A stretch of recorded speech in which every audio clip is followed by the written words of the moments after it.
Rahim. Assalamu alaikum students. Welcome to the first maths online class. I am your maths teacher. Today our topic is fraction exercise 3C question number 4 and 5. Today is Saturday 28th November 2020. Now I am going to start question number 4. Divide the following part 1 over C divided by 5. 1 over 6 divided by 5. 1 over 6 ऐसे ही आएगा, divide का sign multiply में change हो जाएगा तो हम numerator 1 लिखेंगे और डी ये हमारा न्यूमरेटर था जो कि अब डिनोमिनेटर हो गया। 1 को 1 से मल्टीप्लाई करेंगे तो 1 आएगा, 6 को 5 के साथ मल्टीप्लाई करेंगे तो हमारे पास आ जाएगा 30। 1 over 30 is the answer of part A. Students, part B, C, D is same like part A. Now I am going to start part E. 1 divided by 1 over 8. 1 divided by 1 over 8. 1 ऐसे ही आएगा, divide का sign multiply में change हो जाएगा तो हमारा numerator denominator बन जाएगा और डिनोमिनेटर न्यूमरेटर बन जाएगा। अब देखें 8 को हम 1 से मल्टीप्लाई करेंगे तो 8 ही आएगा और यहाँ पर हमारा 8 आंसर आ जाएगा।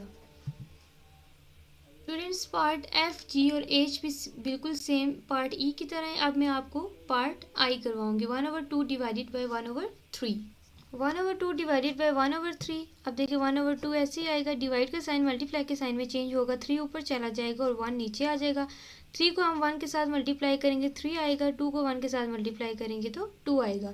अब हमने डिवाइड करना है, 3 को अंदर रखा, 2 को बाहर रखा, 2 1 से 2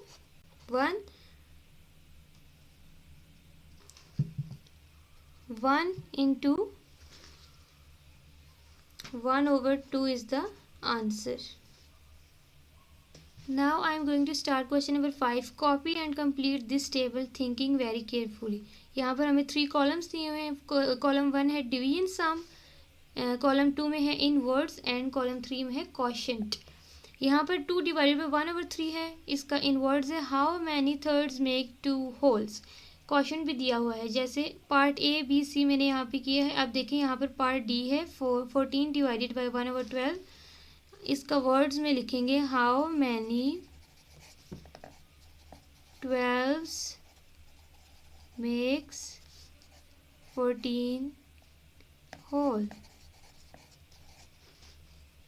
अब इसका क्वेश्चन फाइंड आउट करना है हमने। अब मैं आपको क्वेश्चन फाइंड आउट करना सिखाती हूँ। 14 डिवाइडेड बाई 1 over 12, इसका क्वेश्चन फाइंड आउट करेंगे। 14 डिवाइड का साइन मल्टीप्लाई के साइन में चेंज हो जाएगा, 12 ऊपर चला जाएगा, 1 नीचे आ जाएगा।